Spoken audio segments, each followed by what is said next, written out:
This time, we delve into a mystery that has captivated and disturbed humanity for decades, the Ouija. A board that seems to whisper to us from the confines of reality. Absolutely. From Victorian parlors to movie screens, where the playful merges with the inexplicable. And today, we're going to try to unravel its history, separating reality from fiction. A fascinating challenge. To do this, we'll rely on various resources, book excerpts, historical accounts, and even perspectives from museum curators and historians. What we aim for with this deep dive is to understand the fascinating trajectory of the Ouija. From its beginnings as a simple parlor game to its current association with the supernatural. Let's start at the beginning. The Ouija emerged in the late 19th century amidst the fervor of spiritualism in the United States, a time marked by the Civil War where death was a constant presence, and communication with the deceased was seen as a form of comfort. In this context, Elijah Bond patented the Ouija in 1890, presenting it as a harmless talking board. A name, by the way, whose origin remains a mystery, which already adds an enigmatic touch to its history. And despite that aura of mystery, the Ouija became a resounding success, even appearing on the cover of the Saturday Evening Post in 1920, depicting an everyday scene of a young couple using it on a date. It's fascinating how an object we now associate with terror was once considered socially acceptable entertainment. A testament to how times change and perceptions too. What happened for the Ouija to go from a game to an instrument of the occult? That transformation wasn't sudden. In the early 20th century, the Ouija began to acquire a darker connotation, but it was the 1970s, with films like The Exorcist, when its image became linked to fear and demonic possessions. It's curious how a film can so greatly influence the collective perception of an object. The power of cinema, indeed. The Ouija became a symbol of the forbidden, of communication with dark forces. A radical change. And this leads us to a fundamental debate. Is the Ouija a portal to the supernatural or simply a psychological game? A question that has been with us for a long time. Skeptics argue that its movements are due to the ideomotor effect, meaning that the pointer's movements are caused by our own unconscious muscle movements. However, believers attribute the Ouija's functioning to the intervention of spiritual entities that use the board to communicate with us. Two opposing but equally valid views.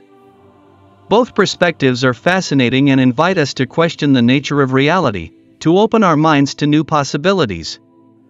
And despite the warnings and controversies, the Ouija continues to attract thousands of people, especially men.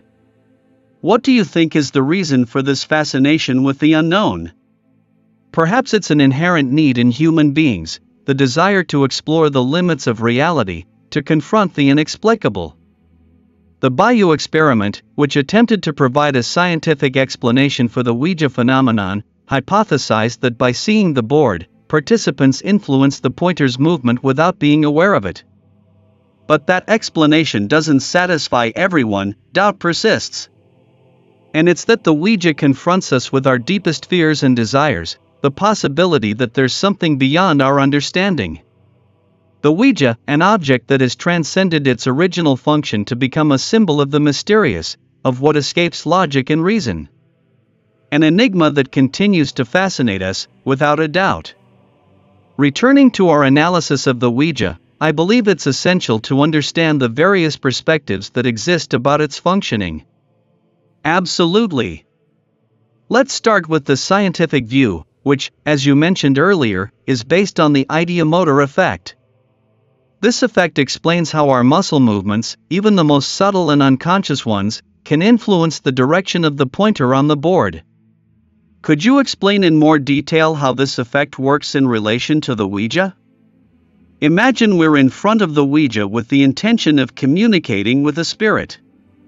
Our mind, influenced by that expectation, can generate muscle micromovements that, without us realizing it, move the pointer towards the letters that form the words we expect to see. That is, we're not aware that we're moving the pointer, but we believe that an external force is doing it.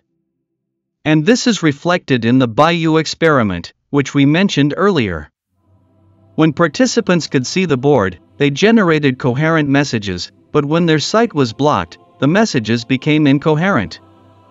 This suggests that vision plays a crucial role in the creation of the words. It's as if our mind, by seeing the letters, guides the pointer towards them. And this leads us to another important factor, suggestion. If we firmly believe that the Ouija works, that we can contact spirits through it, our mind will tend to interpret any movement of the pointer as a signal from the beyond. That is, our own expectations can influence the outcome. Undoubtedly, the human mind seeks patterns and connections even where there are none. It's part of our nature to try to understand the unknown, and the Ouija, with its aura of mystery, lends itself to all kinds of interpretations. But we must also consider the perspective of believers, those who are convinced that the Ouija is an authentic portal to the supernatural. Their arguments are mainly based on personal experiences, on accounts of people who claim to have contacted spirits through the board. Stories that are passed down from generation to generation, fueling the legend. Although science cannot prove the existence of these spirits, it cannot categorically deny them either. It's a terrain where reason and faith intertwine, and therein lies the fascination that the Ouija exerts on us. It confronts us with our fears, with the possibility that there's something beyond our perception, something we can't explain with logic. The Ouija invites us to reflect on the nature of reality, on the limits of our knowledge, and reminds us that despite all the scientific advances, there are mysteries that we may never fully unravel.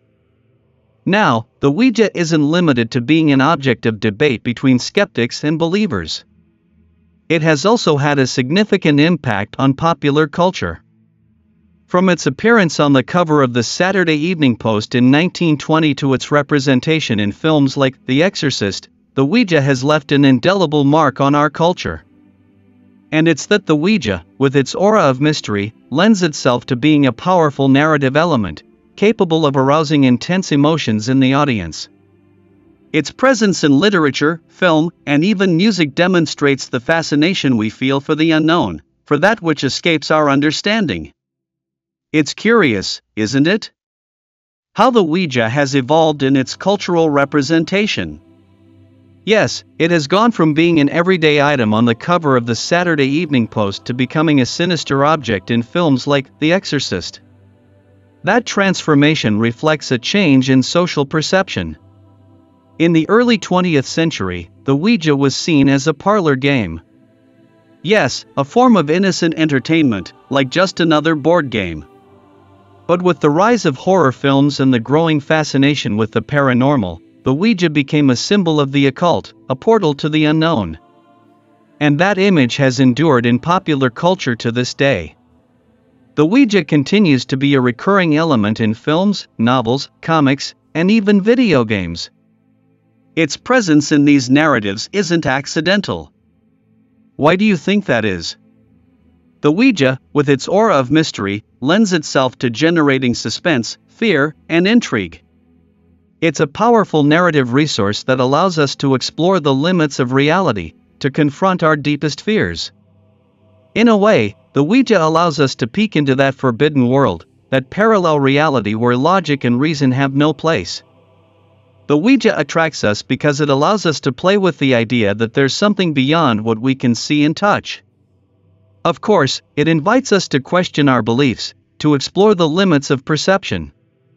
And despite the warnings, despite the controversies, the Ouija continues to arouse the curiosity of thousands of people around the world. Deep down, we're all looking for answers to the big questions of existence. Who are we? Where do we come from? What's after death? The Ouija, with its halo of mystery, offers us the illusion of being able to access those answers. It's curious because it's a simple object, a board with letters and a pointer, but we project our fears, our hopes, our desire to connect with the inexplicable onto it. The Ouija reminds us of the complexity of the universe, the fragility of our own perception. It shows us that, despite all the scientific advances, there are mysteries that we may never be able to unravel.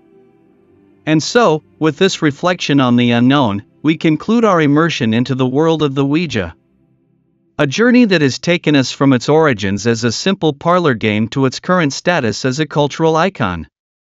We hope to have given you a new perspective on this enigmatic, fascinating, and contradictory object. An object that, ultimately, speaks to us about ourselves, about our eternal search for meaning in a universe full of mysteries. I hope you enjoyed this video. If so, you would help me a lot if you subscribed to the channel and gave it a like. And don't forget to leave a comment. I love reading your opinions and suggestions to continue creating content that you like. Thank you for joining me on this immersion, and until